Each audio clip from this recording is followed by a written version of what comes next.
fire away on the Shaykh. Raise your hand and I'll choose you to ask the question. So everybody is understood before. Shaykh, is ghusl wajib for a newborn baby? Sir? Is ghusl wajib for a newborn baby? We say it is actually recommended, but it is sunnah of fitra. You remember Rasulullah mentioning the issues which is related to the fitra. So he said that cleaning, the places, the locked places in the skin, okay, and all of them. So it is the sunnah of fitra.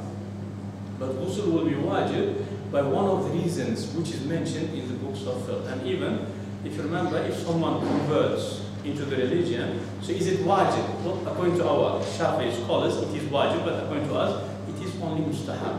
Okay, but when it will be wajib, so after, for example, the hayd and etc., so all of the issues which is mentioned. Yeah. Anything else? I have a question related to the topic today.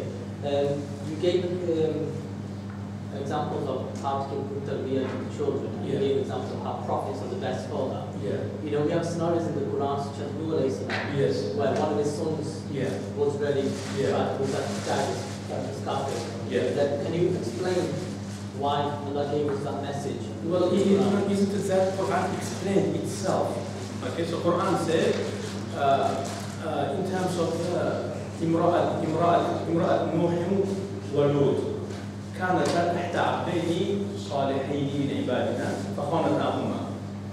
So we are giving the examples of the wives of the righteous people. Wife of Lut, wife of Nuh alayhi salatu wassalam. So then Allah says, كانتا تحت عبدين. So they were wives of very righteous slaves, two prophets. فخانتاهما, but they betrayed, they disobeyed. You understand? Yeah. Okay? So the error in terms of this Canaan, according to the Israeliyat, Canaan, son of Nuh alayhi salam, so they say it's because of the mother. Yeah, but in our time, we have many sources, isn't it, for the development of our kids. So it's internet and school, etc. But it's yet the responsibility of the parents to choose the right school and the right, we can say, environment. Okay. So children, parents, they still get effect even on that one also, by limiting maybe the TV channels, by limiting some, you understand? So parents should be there, present, controlling, looking after all of that.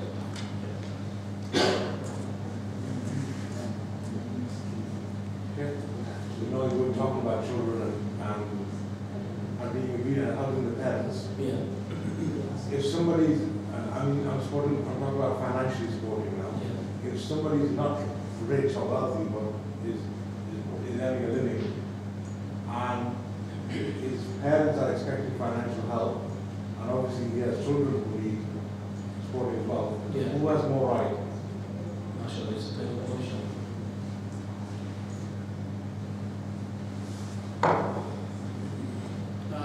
There are not any other children who would help the parents, isn't there? There's only him. Oh, no, there is siblings, but maybe they're still expecting that this brother also has. Because, in fiqh, unfortunately, in our time, no one cares about fiqh, isn't it? Everyone just makes up his own fiqh, etc. But according to our fiqh, the responsibility, if everyone is poor, so responsibility will be lying according to the share of inheritance, according to Hanafi fiqh. So, son will be responsible for double share of the daughter. You understand? To provide. You understand? But do we have now people who care about it? Well, I don't blame them because we all commit sin, don't we? So it's a tough situation. I cannot comment on it, but the person should be wise enough to work out somehow. Yeah, so it's, real situation, but I don't know. I don't know what to say. Sorry for that. We have some questions from ladies. Messages are not coming through for some reason, so I'm just going to be brave enough to say it. I wanted to know, people say that children have beta going terrible twos. I've got a 2-year-old who has hear you, sorry. Should I just repeat the question for you?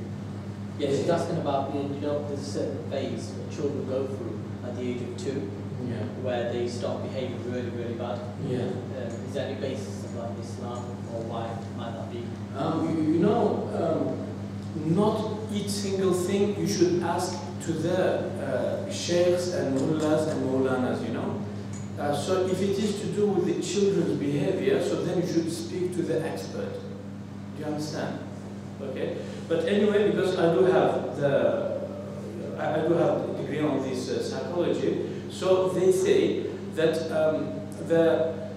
sometimes, because within the first period of the age, the senses will start developing. So some of the children, they will be unable to comprehend that. So they will start acting strangely. So you should not put the pressure on them. So you have to let them to just overcome this period.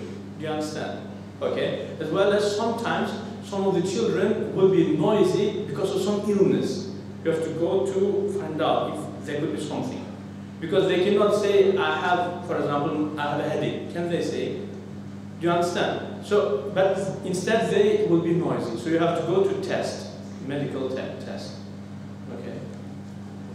Another question just come through. You said to be soft in tough situation and to be tough in soft situation.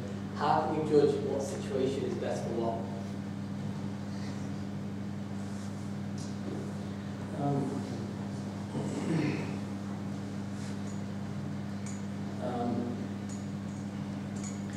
Softness and toughness classes. Yeah, so because we normally learn from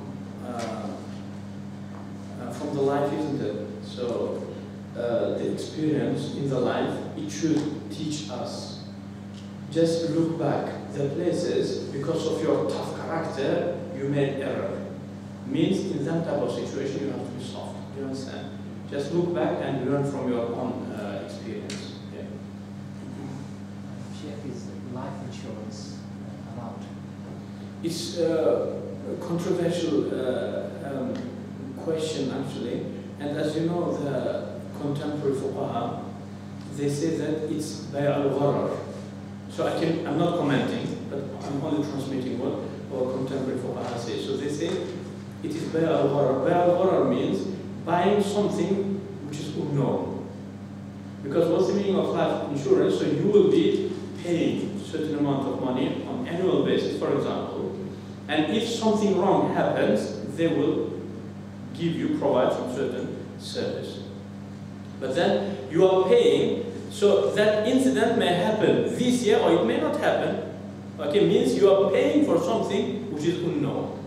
So they call it bay' al-gharar, and they say based on this principle, which is hadith, so this is prohibited. Life insurance, they say it is prohibited. But I did not make my own research, so I cannot comment on it. Because life insurance is a new issue. So it's not something that you can open our fatawa books, fatawa Hindiya, fatawa Shamia, and find it there. It's not that issue, but it is new issue. It's only because of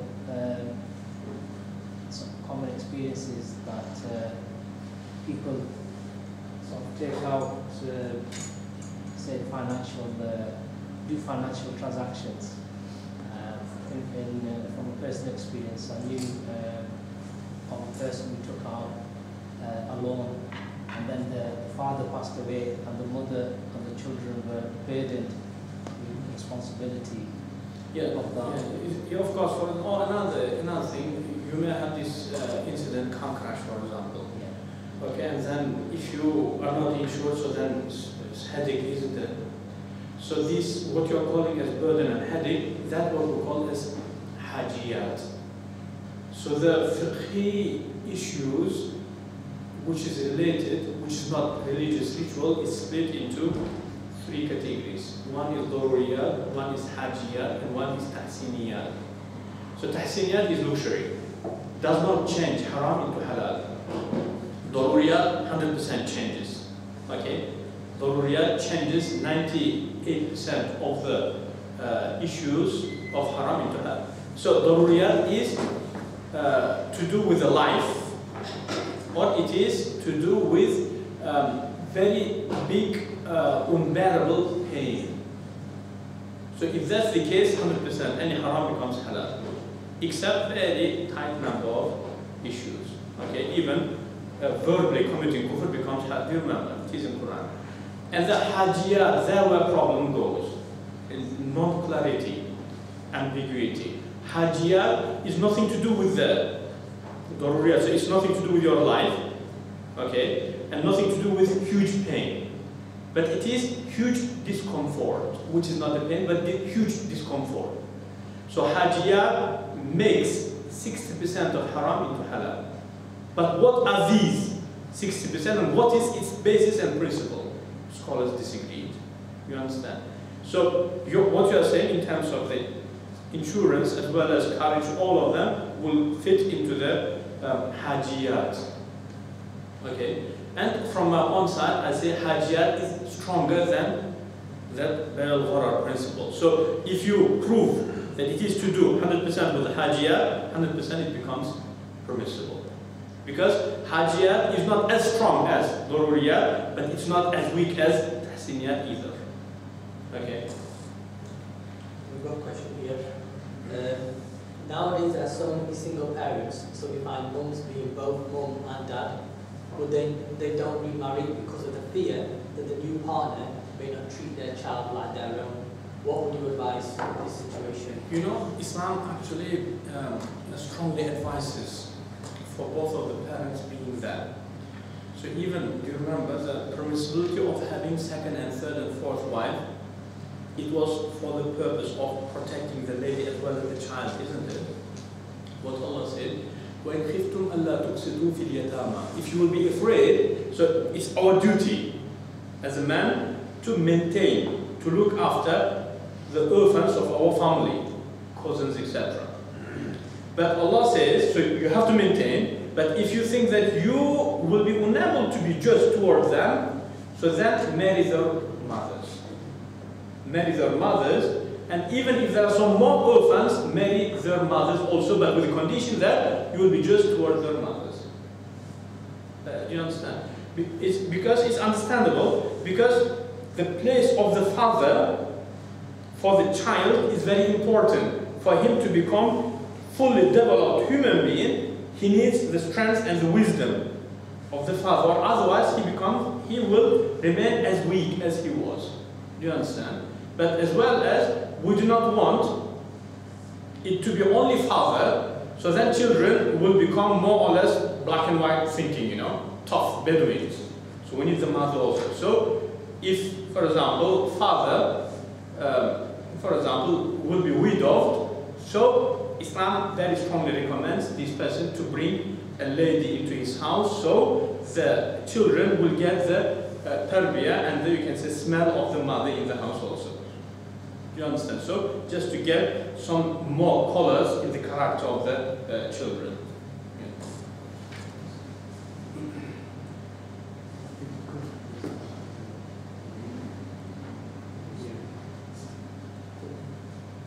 The question was about the rights of the lady. Should she remarry? Well, as I said, it's quite an important thing, you know. But finding the right spot, that's another problem, because unfortunately for some reason our generation, I'm talking about my generation, well everyone knows I'm 18 years old. Okay, so my generation people, for some reason they're quite weak, you know, low behavior. So for example, the generation of my father, so he's 25 years old, you know, so his generation, they have nobility. They're quite noble people, you know, they say, they do. I don't know how, maybe it's because their fathers, they were quite good people, you know, so they gave good discipline. But for some reason, our generation people, well, I can understand myself because subject to communists, so in the communism, human being is just cell, you understand? Cell in the society, does not have any other extra value besides that. But Quran treats the people much more higher, isn't it? Okay, so that's why I can understand why my generation, who were born in communism and grew up in, they are a bit weak and weird behaved people. Okay, so that's why if, for example, someone in my age, some lady is widowed or divorcee, so definitely she has to bring some man, masculine, into her house, but in the same time, she should be careful because my generation, they're a bit strange people, you know. Nobility is not there. Honesty, nobility is not there, unfortunately. But the role of masculine man in the family is not replaceable by the mother herself. Yeah.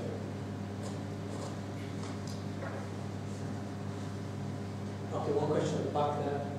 I have a question. When, for example, my grandparents will pass away, would they be aware of my dad being this grave? Would they be aware of what he's doing and of us? You mean in the grave? Yeah. According to our belief as Ahlul Sunnah wal Jama'ah, we say that yes, it is that. We normally back up our position by this verse in which Allah says, قُلْ اعْمَلُوا فَسَيَرَى اللَّهُ عَمَلَكُمْ وَرَسُولُهُ وَالْمُؤْمِنُونَ.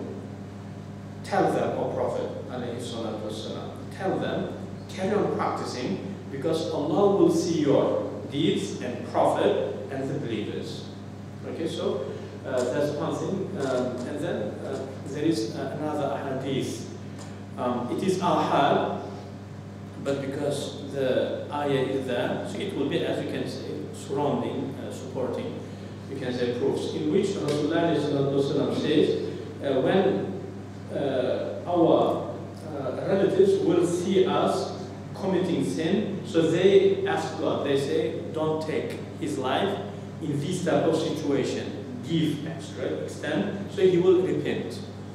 And when our relatives, the passed away relatives, when they see us doing good deeds, for example, now, according to our Ahlul Sunnah belief, they're seeing, watching us, participating in this glorious deed. So they make dua saying, if you want to take his life, so take his life in this type of situation. You understand?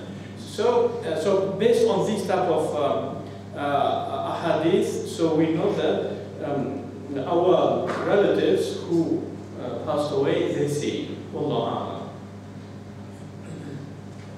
Okay, just go back. Sorry.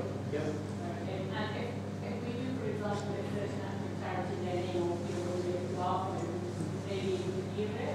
Yeah, it's again, according to our position, we do believe that actually it will reach them, regardless if it is charity, or you just make some food and invite the people, or you even read Quran and send it to them. Well, obviously it is the position of former madhab of Ahlul Sunnah, but as you know, our Salafi brothers, they slightly disagree on only recitation of Quran, but they are with us in the rest of the issues, making dua, charities, etc. Okay, well, 3 questions. One question just on that. You mentioned in the ayat, you said believers, does that mean people will pass away or people are alive as well? That's the part of the dispute, because some of the other sects, they say that the person who passed away, unless he is shaheed, they will see nothing. According to them, yeah. So they say, but shuhada will see, because shuhada, them being dead means, so they were in the UK, but now they're living in America, but they're still alive. Do you understand? So that is the definition of death in terms of shuhada. But shuhada, what's the meaning of shuhada? Shuhada are the people who were in the service of God and died, regardless if they will be killed or die. According to that, all of the prophets are shuhada. The killed ones and the ones who passed away naturally. Okay? Because the meaning of being shaheed is the testimony in front of God in Yawm al-Qiyamah. And the people who are in the service of God, it does not mean praying in the masjid, but service of God. For example, if you're a genuine believer, so you, for example, are trying to correct the errors, or you are trying to advise for good, serving the creation, you are shaheed. Understand? So those people in Yawm al-Qiyamah will bear a testimony saying, I saw him doing error and I corrected him. So that is proof against you, and you were the witness. So that's the meaning of and everyone else, according to this school of thought, they say everyone else will be dead and they will go into barzakh regardless. Okay? But according to our belief, barzakh is only applicable to specific group of very oppressive disbelievers.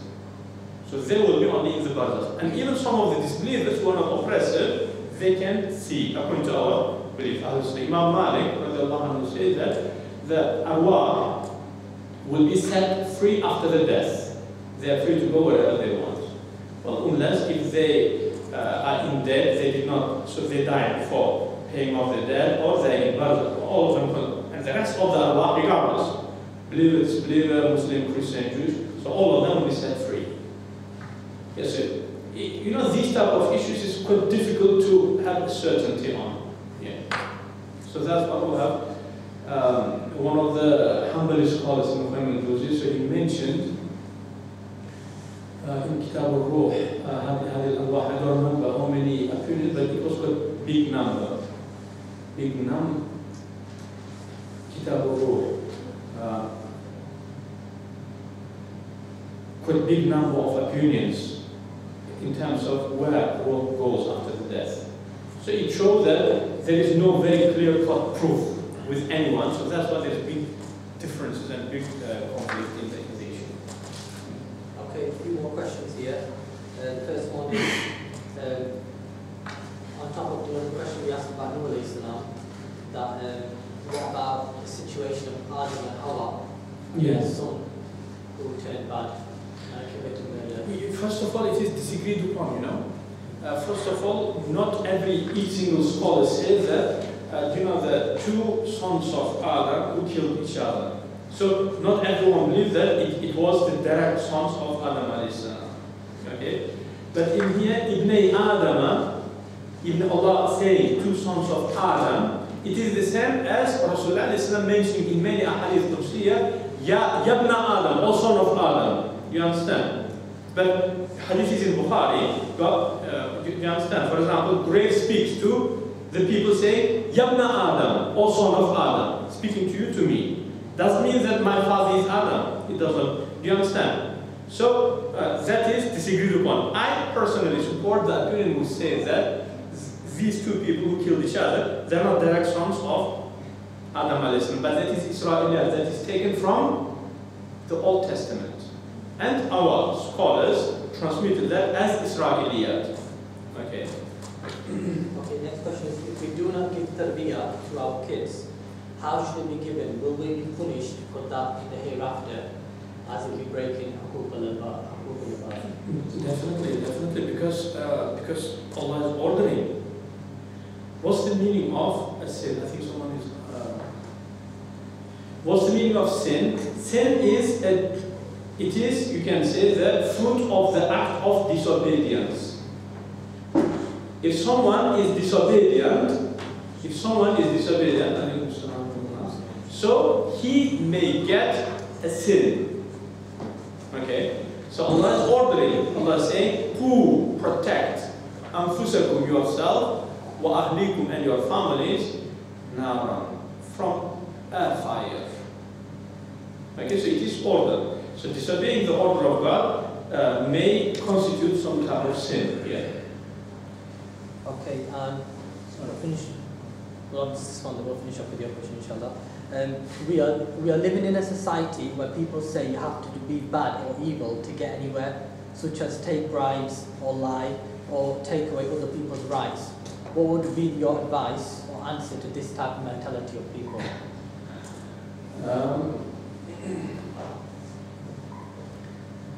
You know, saying the truth, it is a level, it's right after the level of prophethood, so it's not easy, you understand?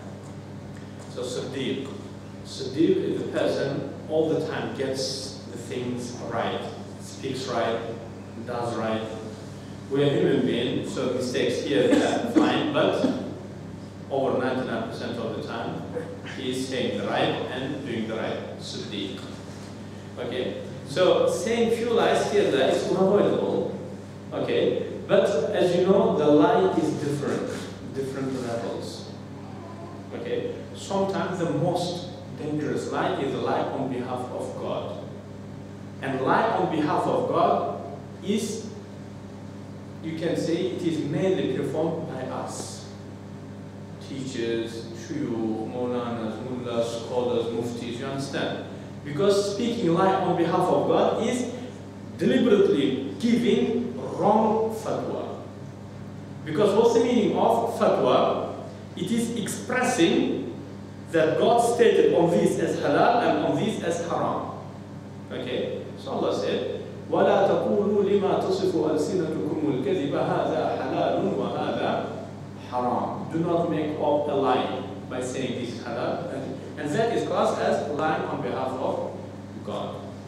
And the second major lie is lying to oppress someone. Okay? And oppression, the punishment of the oppression is not easy. Okay? But sometimes there will be just, for example, small lies. For example, yes, so your wife was asking you to buy a new, you know, the necklace, gold necklace, you know, and you don't want that. You say, you know, I didn't receive my salary yet, you know, but I did receive. I mean, you did receive it. It's not me, but you did receive it, you know. But when she finds out from your bank account that it was there, you say, it's not mine, you know. So you make up them type of lies, you know. So its sin is not going to be as the first and second one. Okay. But, you know, eating small, for example, just little bit of food from halal, that is much more powerful and blessing than eating that much with haram. So you being deceptive, oppressing people and lying, because in our time, without lie and without oppressing, you cannot do. So that does not make you, your life comfortable. Because oppression, one day, definitely it will beat you really badly. Okay? So living and eating as much as you will just fill your tummy, but with a peace of mind that you oppress no one. So there is no any fear here and hereafter. That is much more blessing than living in the luxurious palace, but knowing that you oppress people and one day some of them will come to kill you. You understand? So of course, it's not only in our time, but even in the past also, the problems used to be there. Allah promised, Allah said, وَلَقَدْ خَلَقْنَا الْإِنسَانَ فِي كَبَدٍ. We have created the human in the hardship. So hardship is unavoidable. And even then, Allah is insisting that you have to be noble. So hardship does not justify your oppression. Okay? So hardship is there 100% because God created us like that. Okay? But nobility is requested all the time. Shaykh, is in relation to inheritance. Is one sinful if prolonging the distribution of inheritance to your estate property? For example, a father who owned a property, he's passed away and it's been about 20 years. Yeah. His wife survives him and his children who are all adults, and they've not actually sorted out the inheritance. Are they sinful, or should they sort that out? That should be as soon as possible, especially Quran emphasizes on the inheritance, because one of the main reasons why inheritance is mentioned specifically in Quran, just to support, just to defend the women, isn't it? If you go to Quran, to Surah An-Nisa, to find out, whenever Allah speaks about the inheritance, so the shares will be orientated from the women. Okay? So if there will be husband and wife, so wife gets that much. But what about husband? Does not mention. Father, mother gets that much. Do you understand? Your wives, if you have children, so 8. No children, 1/4. You understand? All the time, women, because the reason of that was, in that time in Arabian Peninsula, they would not give her the inheritance. Like Allah says, وَتَأْكُلُونَ التُّرَاثَ أَكْلًا لَمًّا. And you just swallow the inheritance. You do not give it to the, you know. So that's why delaying the inheritance, especially when there are some needy people, especially if it is women, so that's going to be included into that verse. Yeah, so it definitely it's most likely is going to, so it's definitely almost like that. So that would be same. One more question over there. Just going back to what you were saying about children, harshness from the father and softness from the mother. You mentioned an example of the father beating the mother, and that's overly harsh, where he needs to be soft. Yeah. But you know, you have a lot of situations now where there's long-term marriages and there's a lot of domestic violence. So this is a common theme. So 20, 30 years, the marriage is going on, it stays, maintains the marriage, and the wife is getting beaten on a regular basis. So even the children as well. So are we getting? Does that mean that you're getting a dose of both of them? From the father, you're getting too much harshness, and is that from the mother too much softness? So you're actually getting both. Exactly. Yes. So you're getting both of them. Yeah. So Jabbar in Quran, that's what Jabbar is, because his father was like that, so he learned that from his father. So most likely your children will be like that also, beating their wives. Yeah, and wife not acting, not taking serious steps against that, so it shows the weakness. So then the kids will be oppressed in their life, but they will do nothing. They will be as a sheep, as a, you know. So, for example, their right will be eaten. They will be unable to express themselves. They will be unable to, because they saw their mothers like that. So they'll be overly like aggressive because of the father, and then cowardly because of the. Yeah, no, because now isn't it we're having all of that? Do you know the inconsistency of the behavior? Just go to my Facebook and read the people, the top famous people, even shuyukh. There is no consistency because they have got both actions from their fathers and mothers. So now they have schizophrenic behavior. Okay, so you don't know if it's one person commenting or more than one. Schizophrenic behavior, because that's how they have got tarbiyah in their houses. So there is no consistency. Fine. One more question here. Donating organs, is this allowed? And if we're not allowed, can we accept an organ? Contemporary fuqaha, they agreed that donating and accepting it, if it is the issue of life-threatening, only in case of darura, only then it is permissible. But besides that, they said it's not permissible because they said the desperate situations will justify the prohibition becoming permissible. But I did not make a decision by myself. But I think it's just what fair. What they said makes sense actually. Okay, we're now drawing towards the end. We've got about 3 or 4 minutes left, so I'll just take one more question and we'll finish off with that question, inshallah. Yep, another. Sheikh, can a son do hijab as well? Yeah, of course. Yeah. So the aura between the mahram. What's the mahram? My sister, my auntie, my mother, my grandmother. Okay, my milk mother. According to Hanafi school of thought, between the belly button up to the, including the belly and the back. So shoulder up is not means I can give massage to my mother, to my grandmother, cooking, even massaging. You understand, as long as there is cloth, okay, and the shins, etc. Just giving massage. All of it is perfectly fine. Okay, just like to close with saying Jazakallah to the Shaykh and Jazakallah for everyone for attending. MashaAllah, it was a great turnout. Also, just like to make everyone aware, this is a monthly gathering which we do every month on the last Saturday of each month. And the next one will be on the 26th of December, which is Boxing Day, if I'm not wrong. So instead of going to the sales, or after going to the sales, you can come down after Meadow Hall. Come over here for a coffee break, and then after your coffee break, you go back and look for your sales again. Okay.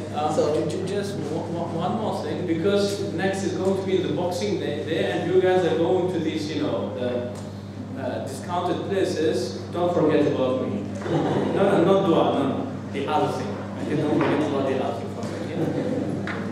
Okay. Jazakallah khair for attending. Jazakallah. Assalamu alaikum.